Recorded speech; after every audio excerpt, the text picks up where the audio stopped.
વનબંધુ કલ્યાણ યોજના આદિવાસી સશક્તિકરણની એક અવિરત સફર, જેણે જંગલ અને પહાડમાં વસતા વનબંધુઓના જીવનમાં આમૂલ બદલાવ આણ્યો છે.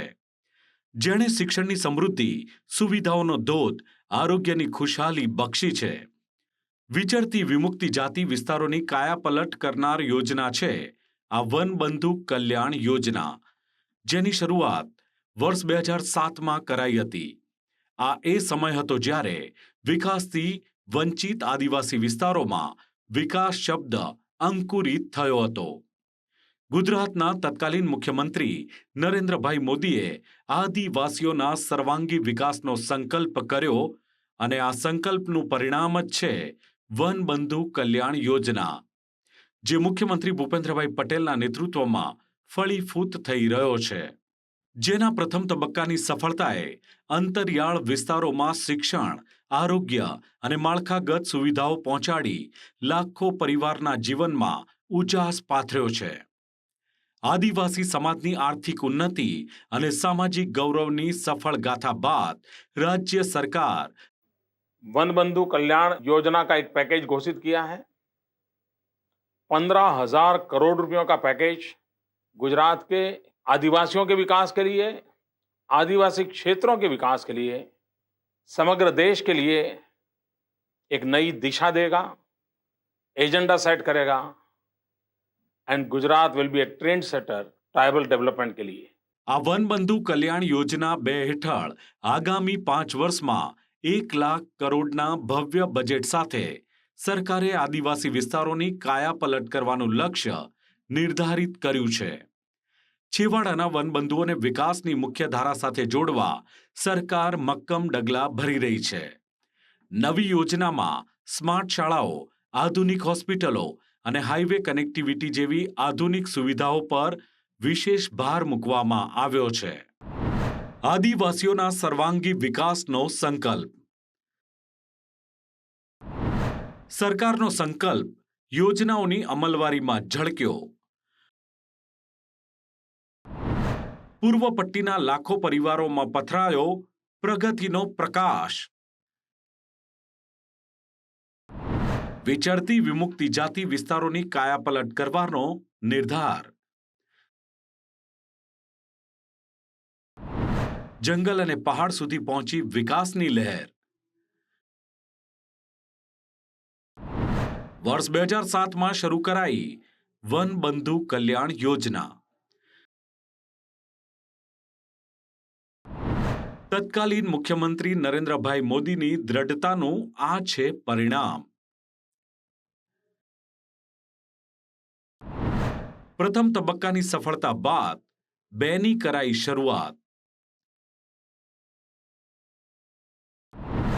યોજનામાં આવાસ, આરોગ્ય અને શિક્ષણના ત્રિવેણી સંગમનો સમાવેશ. આ યોજનાથી ખુલ્યા આદિવાસી સમુદાયની ઉન્નતિના માર્ગ. વનબંધુ કલ્યાણ યોજના 2 માત્ર એક યોજના નથી, પરંતુ આદિવાસી સમાજના સશક્તિકરણનું માધ્યમ પણ છે. સરકારના મોડેલમાં શિક્ષણ માટે આધુનિક શાળાઓ અને હોસ્ટેલની સુવિધાઓ પર ભાર મુકાયો છે. આરોગ્ય ક્ષેત્રે અંતરિયાળ વિસ્તારોમાં પણ અત્યાધુનિક હોસ્પિટલો અને મોબાઈલ ડિસ્પેન્સરી કાર્યરત કરવામાં આવી રહી છે. રોજગાર ક્ષેત્રે સ્થાનિક કૌશલ્ય વિકાસ પર ધ્યાન આપીને યુવાનોને સ્વનિર્ભર બનાવવાનું આયોજન છે. આ ત્રિવેણી સંગમ આદિવાસી પરિવારોના જીવન ધોરણમાં ક્રાંતિકારી ફેરફાર લાવી રહ્યો છે. અને ન માત્ર આયોજન, પરંતુ યોજનાઓનું અમલીકરણ પાયાના સ્તર સુધી યોગ્ય રીતે પહોંચે તે પ્રમાણે સરકાર દ્વારા સતત મોનિટરિંગ પણ કરાઈ રહ્યું છે. મારું નામ નિરાલીબેન રોહિદાસભાઈ, ગામ ખોપી, તાલુકો સાગબારા, જિલ્લો નર્મદા.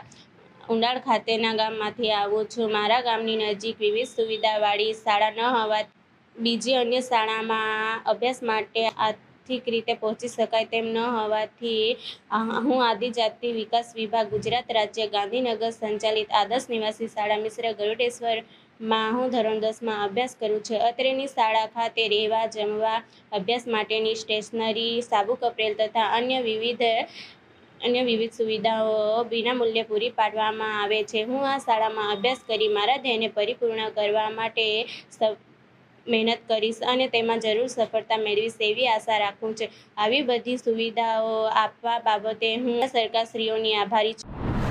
આદિવાસીઓના સર્વાંગી વિકાસ માટે કટિબદ્ધ છે સરકાર. વનબંધુ કલ્યાણ યોજના 2 દ્વારા વેગવંતો થયો વનબંધુઓનો વિકાસ. શિક્ષણ, આરોગ્ય અને રોજગારનો અનોખો ત્રિવેણી સંગમ. કરોડો રૂપિયાના ખર્ચે આદિવાસી વિસ્તારોની થઈ કાયાપલટ. અંતરિયાળ વિસ્તારોમાં રોડ કનેક્ટિવિટીની સુવિધામાં વધારો. દરેક આદિવાસી ઘરમાં શુદ્ધ પીવાનું પાણી પહોંચાડવાનું લક્ષ્ય. પાયાની સુવિધાઓ વધારવા ઇન્ફ્રાસ્ટ્રક્ચર પર વિશેષ ભાર. રાજ્ય સરકારે વનબંધુ કલ્યાણ યોજના 2 માટે બજેટમાં કરોડો રૂપિયાની ફાળવણી પણ કરી છે અને આ જંગી રકમનો ઉપયોગ કૃષિ વૈવિધ્યકરણ, સિંચાઈ યોજનાઓ અને પશુપાલન માટે કરવામાં આવી રહ્યો છે. આદિવાસી ખેડૂતોને આધુનિક ખેતી તરફ વાળવા માટે ખાસ સબસિડી અને તાલીમ આપવાનું લક્ષ્ય છે. તો આગામી વર્ષોમાં હજારો નવા મકાનો અને સામુદાયિક કેન્દ્રો બનાવવાનું પણ આયોજન કરાયું છે.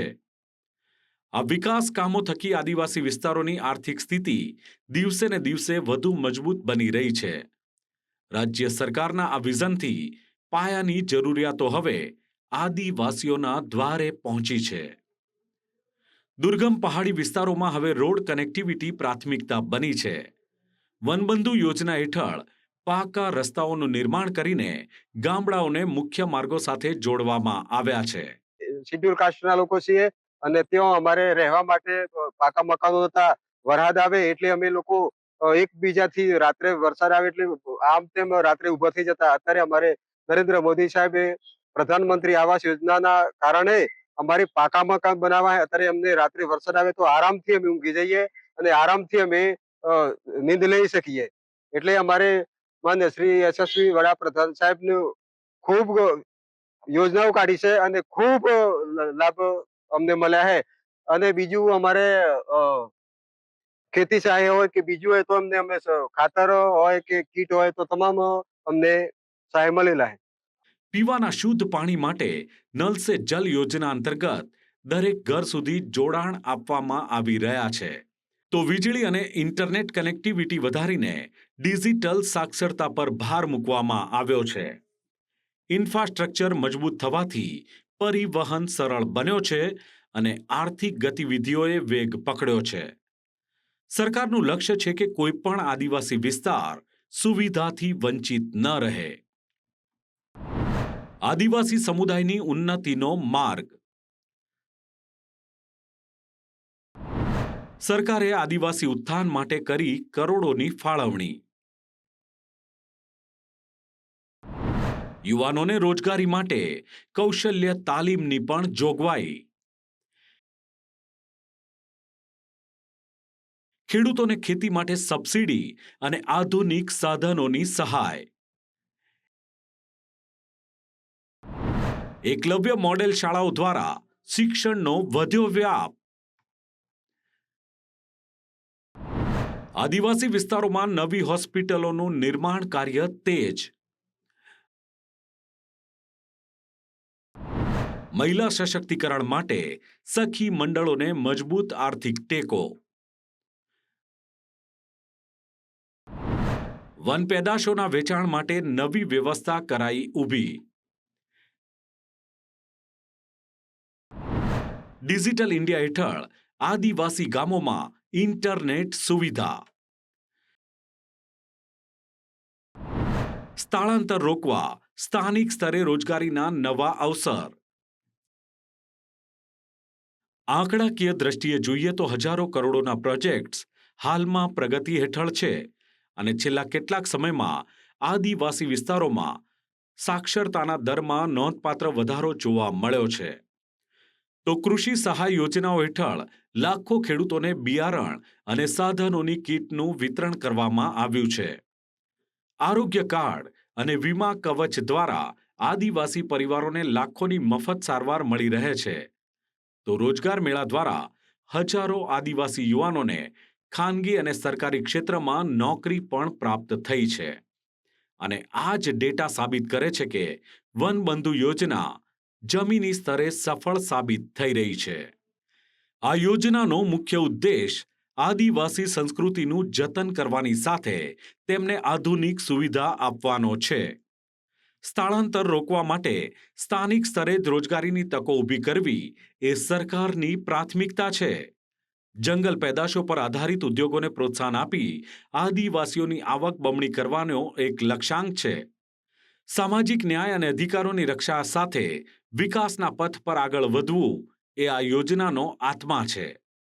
દરેક આદિવાસી પરિવાર સન્માનજનક જીવન જીવે તે દિશામાં સરકાર કાર્યરત છે. વનબંધુ કલ્યાણ યોજના જમીની સ્તર પર સફળ. આદિવાસી સંસ્કૃતિના જતન સાથે આધુનિક વિકાસનું વિઝન. છેવાડાના માનવી સુધી પહોંચ્યા સરકારી યોજનાના લાભ. ઉચ્ચ શિક્ષણ માટે વિદ્યાર્થીઓને શિષ્યવૃત્તિની મોટી જાહેરાત. પર્યાવરણના જતન સાથે વિકાસની નીતિ પર ભાર. વનબંધુ યોજનાથી આદિવાસી પરિવારોના જીવનમાં નવો ઉજાસ. આદિવાસી બાળકો માટે એકલવ્ય મોડેલ રેસિડેન્શિયલ શાળાઓ વરદાન સાબિત થઈ રહી છે. સ્માર્ટ ક્લાસરૂમ અને વિજ્ઞાન પ્રયોગશાળાઓ દ્વારા ગ્રામીણ બાળકો સ્પર્ધાત્મક પરીક્ષાની તૈયારી કરી રહ્યા છે. ઉચ્ચ શિક્ષણ માટે વિદ્યાર્થીઓને શિષ્યવૃત્તિ અને વિદેશ અભ્યાસ માટે પણ સહાય પૂરી પાડવામાં આવે છે. ટેકનિકલ શિક્ષણ માટે આદિવાસી વિસ્તારોમાં નવી આઈટીઆઈ અને પોલિટેકનિક કોલેજો શરૂ કરવામાં આવી છે. શિક્ષણના આ નવા અભિગમથી આદિવાસી યુવાનો ડોક્ટર, એન્જિનિયર અને અધિકારી બની રહ્યા છે. એટલે કે ભવિષ્યની પેઢીને સક્ષમ બનાવવી એ જ વનબંધુ યોજનાની સફળતાની ચાવી છે. સૌ આદિવાસીઓને એક કર્યા અને જળ, જમીન અને જંગલ માટે ઉલગુલાન સંઘર્ષની ક્રાંતિ આંદોલનની શરૂઆત કરાવી હતી. વડાપ્રધાનશ્રીના માર્ગદર્શન અને નેતૃત્વમાં ગુજરાતમાં પાલ દળવાળમાં વીરાંજલી વન અને માનગઢમાં ગોવિંદ ગુરુ શહીદ વન બનાવવામાં આવ્યું છે. આદિજાતિ સમાજની આસ્થાના કેન્દ્રો એવા દેવ મોગરા, શબરીધામ, પંપા સરોવર, ઉનાઈ માતા જેવા તીર્થ ક્ષેત્રોના વિકાસ માટે પણ આપણે અનેક પગલાં ભર્યા છે. છેલ્લા 20 વર્ષમાં આદિવાસી વિસ્તારમાં શિક્ષણનો વ્યાપ વધારવા માટે 47 Eklavya model residential school, 43 girls literal residency school, 12 model school અને 75 આદર્શ નિવાસી શાળા કાર્યરત થઈ છે. જ્યાં એક સમયે સાયન્સ સ્કૂલ પણ નહોતી, ત્યાં આજે મેડિકલ અને એન્જિનિયરિંગ કોલેજની સુવિધાઓ મળતી થઈ છે. પંચમહાલ જિલ્લામાં ગોવિંદ ગુરુ યુનિવર્સિટી અને નર્મદા જિલ્લામાં બિરસા મુંડા ટ્રાઇબલ યુનિવર્સિટીની સ્થાપના કરવામાં આવી છે. પીએમ જનમન અભિયાન હેઠળ આદિમ જૂથના કુટુંબોને પ્રધાનમંત્રી આવાસ યોજના અંતર્ગત 12,500થી વધુ આવાસોને મંજૂર કરવામાં આવ્યા. વનબંધુ કલ્યાણ યોજના 2 અંતર્ગત રાજ્ય સરકારે વિકાસના તમામ રેકોર્ડ તોડવાનું આયોજન કર્યું છે. આ યોજનાના સફળ અમલીકરણ માટે આગામી 5 વર્ષમાં 1 લાખ કરોડના જંગી બજેટનું લક્ષ્ય રાખવામાં આવ્યું છે. જેનાથી શિક્ષણના માળખાકીય સુધારા માટે વાર્ષિક 2500 કરોડથી વધુના ખર્ચનો નિર્ધાર છે. આદિવાસી વિસ્તારોમાં પાણીની સમસ્યાના કાયમી ઉકેલ માટે 700 કરોડ અને રસ્તાઓના નેટવર્ક માટે રૂપિયા 1500 કરોડ ફાળવવામાં આવ્યા છે. આ ઉપરાંત આશરે 1 લાખ નવા પાકા મકાનો બાંધવાની નેમ સાથે સરકાર આદિવાસીઓના જીવનમાં સ્થિરતા લાવવાનો પ્રયાસ કરી રહી છે. આ આંકડાઓ જ સાબિત કરે છે કે સરકાર માત્ર વાતો નહીં, પરંતુ જમીની સ્તરે કરોડોનું રોકાણ કરીને આદિવાસીઓનો ભાગ્યોદય કરી રહી છે. વનબંધુ કલ્યાણ યોજના આદિવાસી સશક્તિકરણની એક અવિરત સફર. વનબંધુ કલ્યાણ યોજનાની સફળતા બાદ 2ની શરૂઆત. રાજ્ય સરકારે આ યોજના માટે રૂપિયા 1 લાખ કરોડની કરી ફાળવણી. આદિવાસી વિસ્તારોની કાયાપલટ કરવાનું ભવ્ય લક્ષ્ય.